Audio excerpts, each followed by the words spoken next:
ગઢડામાં એક પ્રાચીન ઢુલાવાળી સતી માતાનું મંદિર આવેલું છે।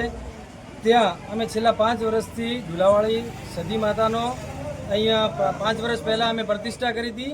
પહેલાં નાનકડું મંદિર હતું, પછી પ્રતિષ્ઠા કરીને મોટી મૂર્તિ બેરાવી અને હમણાં છેલ્લા 5 વર્ષથી હર વર્ષે આસો સુદ 13-14નો અમે પાટોત્સવ રાખીએ છીએ અને હરેક દાતાઓ અલગ અલગ પોતાનો ફાળો લઈ અને મંદિરના લાભાર્થી હરેક બધા ધર્મપ્રેમી આખા ગામના માણસો આવી અને અહીંયા મંદિરની શોભા વધારે છે અને અલગ અલગ બધાએ ભાઈઓ પોતાનો ફાળો લે છે અને હરેક સાથ સહકાર આપે છે અને અહીંયા ઢુલાવાળી સતી માતાનો કાર્યક્રમ રાખે છે, બરાબર।